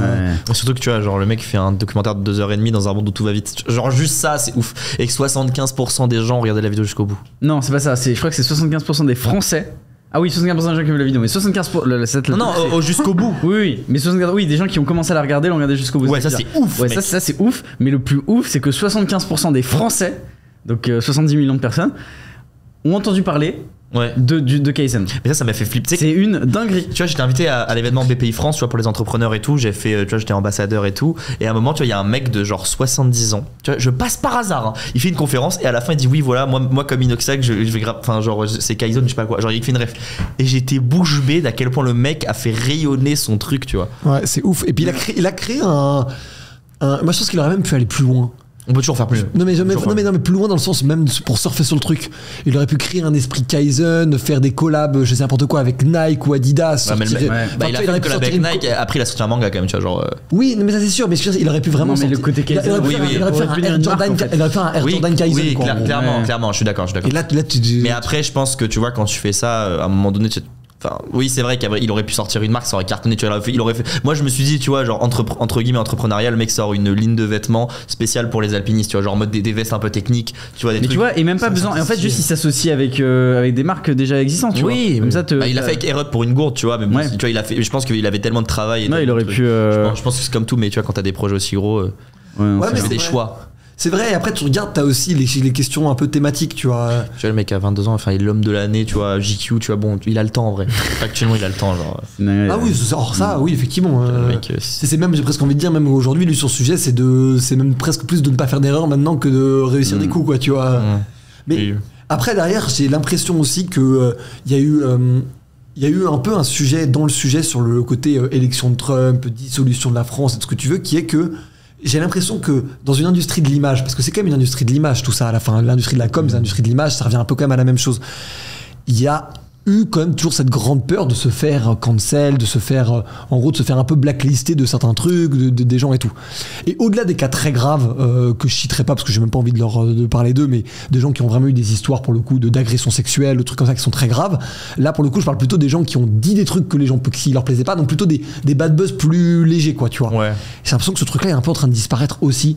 Parce que vu que de l'autre côté de l'Atlantique, t'as des dingos. En fait, maintenant, ce qui est bien, c'est qu'il se passe tellement de trucs que maintenant, tu dis ton truc 3 jours après, c'est oublié parce qu'il y a un mec qui a fait une dinguerie juste à côté et que les gens passent à autre chose. Tu le sens, hein, toi aussi, d'accord, cette accélération. Ah oui, clairement. Après, pour moi, tu vois, il y a ce truc-là aussi de bon, t'as fait une bêtise, bah voilà. Soit t'es mal entouré, soit t'es vraiment quelqu'un qui a des valeurs assez spéciales, ou alors que t'as dit le mauvais truc au mauvais moment et là, c'est pas de bol. Mais bon, travaille et puis les gens passeront à autre chose si tu fais de belles choses à côté, tu vois. Ouais, mais après, tu regardes, moi, ma question que j'ai par rapport à ça, c'est jusqu'où tu peux aller. Parce que du coup, dans une société où t'as de moins en moins de gens qui se font cancel, parce que du coup, c'est ça mon truc, est-ce que ça permet pas aussi des trucs complètement fous, genre Kanye West qui met sa meuf à poil aux Grammys, puis après te fait une pub au Super Bowl pour vendre des t-shirts. Mais tu sais que c'est programmé, quoi. Je sais pas si t'as vu, mais la robe de sa meuf, c'était un truc easy. Il l'a mis en vente. C'est pas trop drôle?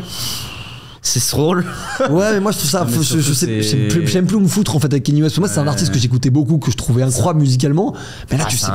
En fait, c'est un mec, il est tellement loin. Non, mais je pense qu'il est fou, il a des problèmes psychiatriques. Oui, c'est sûr, c'est avéré, il en avait parlé. Mais tu vois, genre, moi, juste mis à part tout ce qu'il a fait en tant que juif, surtout, tu vois, enfin, bref, je pense que c'est assez simple. Mais juste le coup de com' sur la robe, tu dis, ah ouais, quand même, il est loin le type, genre. Mais c'est surtout, moi, ce qui choque et ce qui a choqué beaucoup de gens aussi, c'est la manière dont les instructions qu'il a données à sa compagne. Je sais pas si vous avez suivi ça. Ah, vous avez pas suivi? En gros, il lui dit, on n'entend pas, mais c'est un mec qui a fait un truc labial. En gros, il dit, fais maintenant tout de suite, fais un scandale. Et elle dit, t'es sûr et tout, je sais pas, c'est une bonne idée, elle hésite et tout. Il fait, si, vas-y, fais un scandale. En mode, il lui impose de retirer, en gros, son manteau. C'est pas, ça n'a pas été préparé à l'avance, tu vois. C'est là, tout d'un coup, il dit, vas-y, fais un scandale. Et elle, en mode, et en gros, il l'a un peu forcé la main, tu vois. Et ça a fait grand bruit. Donc non seulement il y a ce coup de com' là, mais c'est surtout le côté autoritaire qu'il peut avoir auprès de sa compagne qui pose question, tu vois. Donc non seulement il a des... J'ai vu le reportage de Seb par rapport à ça, tu vois. Pour moi, s'il avait toujours eu... Enfin, sa maman, je l'ai pas vu. Sa maman, elle est partie, tu vois, Kanye West. Pour moi, si sa mère avait été encore là, ça, il l'aurait pas fait, tu vois. Ouais. Ça, il l'aurait pas fait. Pour moi, c'est une question d'éducation, d'entourage, tu vois, c'est là où on en venait de mafia et tout. Pour moi, quand t'as ta mère, elle arrive, elle toque chez toi, fait t'es con, quoi. Enfin, tu mets une baffe, tu vois, ton fils. Ouais, mais c'est le génie, tu vois. Aujourd'hui, normalement, la baffe, elle pouvait aussi venir du public qui disait c'est un nom. Mais ta mère, aujourd'hui, le public dit plus ça. Ouais, mais il s'en fout, parce qu'il a un mec qui est milliardaire, il en a rien à foutre. Le mec, il paye une pub Super Bowl, le mec, il fait une vidéo sur son téléphone chez le dentiste, le truc, il paye 8 millions. Il y a des moments où, genre, t'as tellement tout tué dans tous les domaines que t'as fait, je disais, en mode, en musique. Ouais, mais ça pose question. Moi, pour le coup, tu me connais, je suis pas forcément le mec le plus oh là là, les gens puissants ils sont méchants, c'est pas du tout ma ligne. Sûr, mais là, je suis obligé de reconnaître que même moi, ça me pose quand même des questions. Quoi. Parce que si jamais tu es capable de faire passer une pub au Super Bowl pour rediriger vers des t-shirts avec une croix gammée, il y a un truc qui, là, il y a un truc qui déconne vraiment quand même, tu vois. Et je le dis, ça me fait flipper parce que plus en fait Kanye West fait ça et ça réagit pas, plus tu vas avoir des gens qui vont être en mode il y a une porte ouverte, on peut aller tenter un truc. Et là, c'est pas marrant du tout. Je crois que c'est l'esprit critique. Je crois que c'est l'esprit critique qui avait dit quelque chose comme ça. Je sais plus, c'est genre un cadre. Tu vois, ils avaient pris l'exemple d'un cadre. Ouais, la fenêtre d'Overton. Voilà. La fenêtre d'Overton, en gros, ça stipule que t'as un cadre, une espèce de carré dans lequel t'as les idées dans lesquelles on peut débattre. On peut ne pas être d'accord, mais on peut en débattre. Et il y a des idées qui sont en dehors de ce carré. Le meilleur exemple, c'est l'esclavage. En fait, aujourd'hui, on ne débat pas d'esclavage. C'est juste interdit et c'est très mal comme ça. Et tous les endroits dans le monde où c'est encore autorisé, on le condamne et on est archi contre et évidemment Logique. que ça. Logique. Sauf qu'en fait, ce truc-là, il bouge. C'est qu'à une époque, au contraire, au débat de l'esclavage, c'était complètement ok parce que il y avait de l'esclavage, donc en fait il y avait un débat.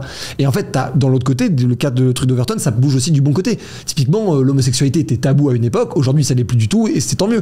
Mais de l'autre côté, le cadre il bouge aussi en fait en fonction des sens. Et après c'est aussi les aspirations des gens, quoi, tu vois. Et plus tu vas faire des trucs hard, plus ça va bouger la fenêtre d'Overton. Clairement. Par exemple, Pascal Pro qui sur un plateau sort une dinguerie de est-ce que vous avez repensé à rouvrir les bagnes à Cayenne? Il dit ça au ministre de l'Intérieur, au ministre de la Justice, Darmanin. Est-ce que vous avez pensé à rouvrir des bagnes? En mode le Guantanamo français, quoi. En mode le Guantanamo français. Ouais, exactement. Mais en mode. Enfin, et du coup, dire ça paraît évidemment aberrant, mais le fait de le dire. Ouais, ça en fait, tout ce qui est juste un peu avant, ça devient acceptable. Parce que. Un mec statutaire sur un plateau de télé a dit une dinguerie, mais du coup, comme c'est une dinguerie, ça devient plus une dinguerie parce que c'est sur un plateau. Et La Fièvre avait été une excellente série là-dessus. Je sais pas si tu l'avais vu. C'était une série en gros sur. Je regarde que des mangas, moi je suis un puant. Vraiment, cette série-là, elle vaut le coup. En gros, c'est un joueur de foot qui s'embrouille avec son coach et ça déclenche une guerre civile dans le pays, en gros, tu vois. Ah ouais. Sur la base, en gros, on va dire de propos racistes et tout ce que tu veux d'un côté ou de l'autre. Et c'est hyper intéressant, je trouve, parce que il y a le méchant, la méchante de l'histoire. Elle théorise un peu tout ça, elle, de manière assez consciente, en disant, elle veut que le port d'armes soit autorisé en France, ça permettrait de foutre encore plus le bordel en mode guerre civile. Sauf qu'au lieu de le faire par l'extrême droite, qui est son bord à elle le fait par l'extrême gauche en disant vu que les femmes sont maltraitées par des hommes, il faudrait que les femmes puissent être armées. Et donc en fait, au lieu d'en faire un sujet d'extrême droite, le port d'armes, elle en fait un sujet d'extrême gauche. Et c'est là où en fait, en fonction de comment tu vas jouer sur les mots et jouer sur la com, tout le sujet de ce dont on parle aujourd'hui, tu vas pouvoir réussir à imposer des idées pas du tout auprès des mêmes camps. Parce que du coup, quand elle dit ça, alors c'est dans la série, mais je suis sûr que ça serait vrai dans la réalité. Plein de femmes qui seraient en mode, bah ouais, c'est vrai ça. Pourquoi en fait les hommes ils peuvent être violents avec nous et nous on peut pas avoir d'armes? Et c'est vrai qu'il y a plein de meufs qui penseraient ça, tu sais, qui ont ce truc de les hommes on se sent en danger, de ce que tu veux, et franchement il y a plein de moments où c'est légitime, mais quand tu regardes vraiment, en fait, si tu leur dis mais votre solution c'est le gun, il y a plein de meufs un peu vénères et qui ont eu des vies pas faciles qui vont te dire bah oui c'est ça la solution. Sauf qu'en fait ça c'est un truc, c'est un bélier pour en fait les gens que vous croyez combattre, quoi. Et c'est en fait un truc de fou comme tu peux manipuler les foules en fait, même avec tous ces trucs là. Et c'est là où Antonin parlait de sincérité ou d'insincérité en fait des gens qui communiquent, parce qu'en fait si jamais tu crois dans un Elon Musk, dans un Logan Paul, Jake Paul, dans un Squeezie, en fait, tu dépends de la sincérité de la personne qui parle pour que tu te retrouves toi à pas avoir à faire bouger la société dans le mauvais sens, quoi. C'est spécial comme monde, quand même. C'est un truc de fou, hein. Mais non, mais nous, c'est sûr qu'on a ce truc un peu de gamin excité parce qu'on est dedans et qu'on voit toutes les opportunités de trucs cool et positifs à faire, mais il va y avoir des gens du coup dangereux qui vont être très très puissants, quoi. Bah, c'est déjà le cas. Attention, juste. T'inquiète. Okay, et voilà, et ça là-dessus, moi pour le coup, je suis relativement inquiet sur le fait qu'effectivement il y a un entrepreneur américain qui s'appelle Naval Ravikant qui est très brillant Et il disait, mais c'était déjà il y a quelques années, hein, on va vivre dans un monde. Ça me fait rire parce que, pardon, désolé, les citations de Naval Ravikant, je crois qu'elles sont issues toutes d'un seul podcast et tout le monde cite juste ce podcast. Et ce mec n'a pas fait d'autres interventions, je crois d'ailleurs. Si, il en a refait une récemment, là, très récemment. Il a fait que 2 du coup. Il a pas d'autres interventions. Le mec a fait 5 podcasts dans sa vie et le type est une bible pour tous les entrepreneurs. Ah ouais, c'est vrai. Ouais, mais je t'enverrai les références. On vous mettra les références et tout. Et en gros, c'est un entrepreneur investisseur très très très successful qui est devenu un peu philosophe de la vie, tu vois. Et pas philosophe le concept de la religion, philosophe ultra concret, ultra comment vivre des stats factuels, ouais. Exactement. Et il dit un truc que je trouve très vrai, il dit on va vivre dans un monde avec un levier infini. T'auras un levier sur la technologie infinie, t'auras un levier sur l'argent. C'est quoi un levier ? Un levier, c'est j'ai besoin d'avoir une seule action que je peux augmenter. Typiquement, un levier, ça va être je fais un très bon contenu et je paye de la pub dessus. La pub est un levier, j'ai pas besoin de faire d'autres vidéos. Clairement. Et lui, il dit on va vivre dans un monde de levier infini. Donc ça veut dire que si il y a des gens positifs qui vont créer des trucs cool pour la société, ils vont avoir un pouvoir infini de créer des trucs cool, donc ça c'est trop bien. L'inverse c'est vrai. Aussi. Mais l'inverse c'est vrai du coup. Et ça fait flipper. Ouais, c'est vrai que Kanye, c'est chaud. Bon, ça faisait très très plaisir. Merci beaucoup d'être venu, Sam. C'était trop cool comme truc. J'espère que ça vous a intéressé, les amis. N'hésitez pas à... Attends, viens, on aborde juste un dernier sujet. Vas-y. Sur ton contenu, parce que je voulais juste en parler vite fait. Très bonne idée. Genre pour moi, tu vois, genre la base, enfin, je vais pas dire ce qui manque ou pas, c'est que en général, on dit que sur les réseaux, il faut avoir un projet. Ouais. En fait, il y a les bons, enfin, c'est ce qu'on a jamais toujours dit, il y a les bons créateurs de contenu et les moins bons. Les bons, ceux qui ont un projet sur le long terme, donc tu peux développer typiquement, je sais pas, on va prendre l'exemple, tu ouvres un restaurant, bah tu crées tes recettes, tu crées tes plats, tu choisis la déco, tu crées le logo, tu vois, ça crée un projet, les gens sont attachés parce qu'ils veulent voir la fin. Et ceux qui, un peu moment entre guillemets, ceux qui se focus uniquement sur créer du contenu au jour le jour sans vouloir bâtir quelque chose de sain. Ouais. Ou vouloir amener quand même un minimum de rentabilité, tu vois, c'est bien beau d'avoir des projets, mais il faut un minimum que tu vois, t'aies une rentabilité. Et là où je pense que tu vois axer ton mindset, enfin ton contenu et tout, c'est vraiment cet aspect là de factuellement ta volonté, c'est vraiment de réunir et de créer ton truc, justement t'en parlais, enfin que tout le monde se rend compte, etc. Bah en fait il faut vraiment faire le contenu que tu kiffes premièrement, mais il faut également trouver le juste milieu de ce qui plaît aussi, tu vois. Faut faire ce que tu kiffes, mais ce qui plaît. Donc pour moi, il y a ce côté-là où juste tu prends tu te mets là, tu parles avec des sous-titres au milieu sur un sujet assez clivant ou pas, ou peu importe, tu racontes un peu ta vie. Ou je prends l'exemple de Angel Fivez, pour moi, genre ce truc-là, ça tirait trop bien. Mais après avoir quelqu'un qui te suit au quotidien. On avait parlé de... J'ai l'air différent. Plus riche qu'hier. Plus endetté. On a levé 5,5 millions d'euros. On avait déjà 1,5 million chez eux et là on a augmenté de 4 millions. Donc ça va. Moi je kiffe beaucoup ce que fait Angel et tout. Après le problème que ça a, c'est que j'ai vraiment peur que le côté... En fait moi j'ai peur du contenu court en fait. C'est vraiment pas ce que je consomme et tout. Donc couper du contenu long en contenu court, ça me dérange pas. Tu m'envoies par exemple un truc de Cody Sanchez ou ce genre de truc. Ouais, mais c'est parce que du coup, c'est le peu de temps que je passe sur Insta, du coup je te les envoie parce que je trouve que c'est bien fait. Mais tu vois cette phrase, j'en consomme pas, je surensors ton temps d'écran, tu ne t'en rends pas compte. Bah oui, mais je sais. Franchement, tu sors ton temps d'écran, en fait tu te rends pas compte. C'est des trucs où t'es là. J'ai un temps d'écran supérieur de YouTube à Instagram alors que j'ai pas de message sur YouTube. Tu vois ce que je veux dire? Après, il y a un temps bien supérieur. Mais t'as quand même des trucs que tu regardes et que t'aimes bien. Oui. Parce que en fait, tu vois, c'est là où je dis, il faut voir ce que toi t'aimes et ce que les gens aiment. Et c'est là où le curseur, faut savoir le mettre. Moi, typiquement, ton contenu, mec, je kiffe de ouf. Tu vois, genre vraiment, je kiffe. Mais du coup, tu mets dans le truc, tu sens qu'il y a un projet, un truc. Mais et le seul truc que j'ai à dire, justement, les gars, pitié, genre, parlez du crayon. Genre, ça me rend ouf, genre, de pas vous voir ensemble, alors, genre, des Avengers, les gars. Et genre, tu vois, quand factuellement, je pense, tu vois, genre, je pense que tu vois, Jules, quand il met une story sur le crayon, je pense qu'il fait 10 fois moins de vues que quand il met une story sur un livre. Alors que le gars, son truc à la base, c'est quand même. Non, même pas en plus. Ah ouais? Je sais pas, j'ai l'impression. Mais il fait une story avec toi, il tape 100 000 vues. Oui, c'est vrai. Ce que je veux dire, donc non. Excellent. Oui, il fait des gros stats. Ouais. Excellent, ça. Bah, j'en fais plus. Non, je rigole. C'est flex. Non, c'est pas vrai en plus. Mais non, en fait, ce que je veux dire, c'est que pour moi, genre, votre projet, c'est le crayon. Et genre, en mode, juste en parler un petit peu. Toi, tu vois, tu fais ton format sur créer une entreprise. Est-ce que c'est dur? Bah, tu t'en es rendu compte, tu vois, genre. Le format. Tu vois, ton format où tu développes une histoire et tu le fais en mode bref. Mais juste l'histoire de créer ta propre boîte, je suis désolé, tous les Français veulent en entendre parler, commencer. Et toi, tu l'as fait, vous l'avez fait. Et genre, ça, c'est un contenu qui ne va pas changer de ce que tu fais. Ça va apporter de la plus-value à ce que tu fais. Les gens vont s'attacher parce que tu fais un truc. Ou toi, tu vois, genre, je me rappelle une vidéo qui m'avait marqué que t'avais faite. C'était quand t'avais parlé, genre, tu vois, de combien avait fait les AirPods. Ouais. Tu vois, mec, moi, ce contenu, mec, avoue, t'as kiffé le faire. Genre, même la stat, t'étais comme ça, t'es là, vénère, tu savais pas, bah, viens, j'en parle. Bah, en fait, c'est juste là, en fait, faut pas. Tu vois, là, comment tu parles, c'est genre en mode, j'aime pas, donc je veux pas. Non, mais en fait, moi, mon dream, c'est surtout que je prends vraiment beaucoup de plaisir à faire ces podcasts-là. Non, mais bien sûr, mais l'un n'empêche pas l'autre. Et je prends beaucoup de plaisir à faire des conférences. En fait, et ça, c'est vraiment le truc. Je sais pas encore quel potentiel ça a. Moi, je regarde quand même pas mal des conférences. Ça fait des bonnes stats. T'en fais des TikTok, mais... Ouais, mais ça oui. Mais moi, en gros, pour le coup, l'idée de se dire j'arriverai à prendre une conférence par mois et limite, j'invite, je sais pas, genre 50 ou 100 personnes de la communauté et qui la voient en avant-première, ils peuvent poser des questions. Je sais pas. Hein. Moi, ça, je kifferais. J'en fais une devant 1200 chefs d'entreprise. Là, tu fais un cash prize à la première personne qui fait 1 million d'euros. Mais ça, j'ai fait un test parce que du coup, j'ai demandé à la conférence de Lille de pouvoir la poster sur ma chaîne et je verrai bien quel stade ça fait. Je fais un sujet un peu marrant en mode genre la révolution des réseaux sociaux. C'est une révolution en gros du sans permission, quoi, tu vois, littéralement. Donc je fais un petit hommage au podcast de Yomi et Ous. Et en fait, c'est parce que j'aime bien en fait le fait de traiter des sujets de fond de manière un peu provoque, c'est pas le bon mot, mais en tout cas un peu. Oui, t'aimes le débat. Oui, t'aimes le débat, t'aimes créer un truc clivant, mais l'un n'empêche pas l'autre, mec. Genre en mode, moi, genre juste, mec, qui fait une conférence sur YouTube, mais genre déjà moi, c'est faut faire des reels, faut en faire, et ensuite. Faut que tu trouves aussi les formats que t'aimes bien en format vertical parce que tu dois en faire. Non mais ça je suis d'accord. C'est votre genre moi genre c'est obvious. Tu dois en faire car c'est votre taf. Hein, genre en mode quand t'as Sixtine, Jules et Anto qui font des trucs genre moi genre tu dois alors qu'en plus t'es à M6 mec il y a tellement de trucs à raconter genre tu vois tellement une anecdote de fou genre factuellement t'as été sélectionné les entrepreneurs de l'année mais en format vertical personne le sait tu vois mais juste ça mec genre c'est bête mais genre tu dis. C'est vrai que j'ai un peu du mal avec le story time en fait en termes de format. Ouais le storytelling. Ouais. Le story time, tu fais très bien par exemple, tu vois. Genre tu te poses, t'es en train de tailler tes crayons et tu dis bah c'est un nom, mon agent il me l'a dit hier, mais en mode ouais quand tu fais un truc en bas, c'est comme les vidéos ça, tu te entends dessous, tu fais un truc en bas. Mais genre en mode, tu vois, non ça à la limite je pense ça casserait un peu cette image là d'entrepreneur que tu as.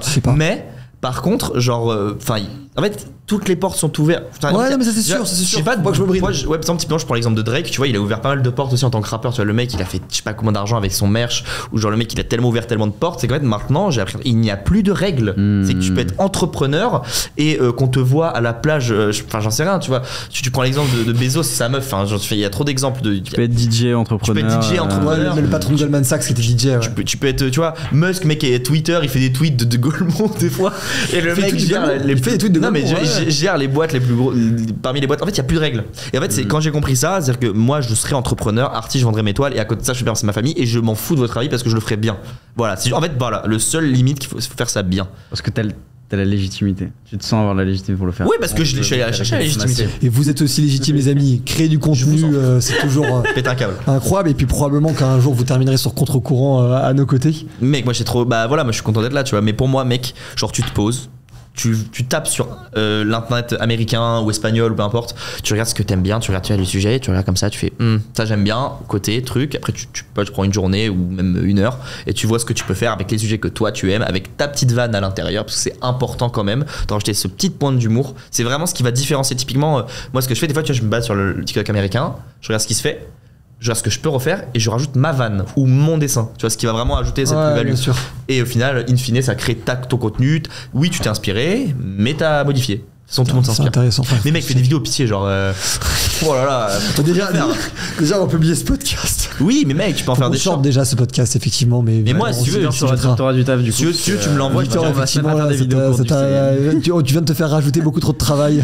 Non, mais. Depuis tout à l'heure, Victor, il fait non, arrête de lui dire ça. Coupez, on arrête. On coupe là. Non, mais si tu veux, moi, je verrai le podcast, je te dirais quel peut-être extrait au moins. Non, mais c'est vrai, t'as raison. Parce que tu m'as dit que tu veux pas faire ce truc trop mainstream. Mais non mais c'est pas ça, c'est juste qu'il faut que je me pose dessus, c'est juste gros mec. Oui, c'est du taf. Mec, on a 35 personnes dans la boîte, moi je dois gérer beaucoup de. Mais si tu veux, je te ferai un timecode. Ils se rendent pas compte, les gens ils pensent que je suis là à faire des podcasts en mode genre. Mais justement, mec, t'as trop de trucs à raconter, pitié, raconte ce que tu fais. Genre moi je. Mais je suis d'accord parce que même moi, parfois je me rends compte que genre les gens ne savent pas vraiment ce que je fais. Ils voient mes vidéos le soir, mais moi je suis dans ma vie, j'ai l'impression que tout le monde sait. Mais en fait, pas du tout. Parce que je publie une vidéo le soir et je fais 2-3 stories, mais je raconte pas ma vie. Oui, et tu t'as close un truc tout à l'heure, mec, c'est trop stylé. Genre t'as dit, putain, ça s'est fait. C'est vrai. Genre c'est bête mais c'est une petite victoire et faut que je la raconte. Ouais, t'as raison. T'es là, ah mec, trop bien. Genre toi, bref, tu vois, genre enfin je viens de signer un truc pour ma boîte. Oui, là je parle souvent d'histoire mais aussi j'ai une boîte et tout et genre en fait ça crée cet aspect de tu vois de tu vois, les gens ils ont envie d'être avec vous, tu vois, genre je pense que Jules, mais genre 90% de ses abonnés ne savent même pas qu'il écrit un Ouais, mais est-ce que ça nuit pas à ton reach si tu vois, genre là, moi je parle de pop culture, est-ce que ça va pas nuire à mon reach si d'un coup je fais une vidéo en mode. Non, moi je suis d'accord avec Sam là-dessus. Mais non, mais ça te renforce. Une bonne vidéo marche. Et puis ça te renforce. Une bonne vidéo marche, ça renforce. Ça va juste créer une audience. Gros, excuse-moi, MrBeast, genre il fait des vidéos sur péter des ballons, abonne-toi, ça va me faire des abonnés. Bah oui, ok, super, sauf que ces gens-là, ils vont par hasard tomber sur une vidéo à toi, ils vont regarder. Oui, il y en a qui vont se barrer, on s'en fout, ce qu'il faut c'est les gens que tu vas tenir, tu vois. Et en fait, ça va créer du lien, ça va créer. Tu vois, c'est vraiment ce truc-là où en fait, c'est devenu tellement puissant et vos formats sont tellement bons et vous êtes 4, les gars, faites des podcasts à 4, racontez votre vie à 4, genre en mode sur vos business, sur les erreurs que vous avez faites, sur les trucs que vous avez réussi. Et après, les gens vous rendent comme un boys band, tu vois. Genre quand tu fais une story avec Jules, vous êtes beaucoup. Pardon. Non mais c'est on fait les boys band, t'as raison. Avec Jules, ouais. Bah mec, 100 000 vues, mais ouvrez les yeux, genre j'ai envie de ouvrez comme ça là. Ouvrez les yeux, vas-y, vous avez compris, c'est bon, allez. Ouais, pareil, c'est vrai qu'effectivement, Pépite de France, on fait 150 000, 200 000 ouvertures de story aussi, c'est n'importe quoi. Genre ouais, c'est vrai, les gars. Bon, effectivement, là on va retourner au travail, on va bosser là. Mais merci les gars, merci à vous. Merci mon Sam, c'était trop cool de faire ça. J'espère que ça vous a plu les amis. Abonnez-vous. Abonnez-vous s'il vous plaît, lâchez un like et donnez vos avis en commentaire, c'est le plus précieux pour soutenir la chaîne. C'est vrai que t'étais venu dans une vidéo du crayon. Mais oui, oui clairement. Bien sûr, on avait fait un format de brand content. Anecdote, j'avais aucun prototype, je recevais tout la semaine d'après et j'avais pas dit mes chiffres. Bref. Et c'est important de le dire, depuis sa boîte marche très bien, c'est très important de le rappeler. J'avais voté pour Sam, je pense qu'on a la VAR, on peut mettre la VAR. Ne dis pas le résultat, on sait pas si les gens n'ont pas vu la vidéo. Allez voir la vidéo, mais vous savez que la boîte ça a cartonné. J'étais derrière les frérots comme je sais l'être. Allez, abonnez-vous. Bisous. Ciao les amis. Salut.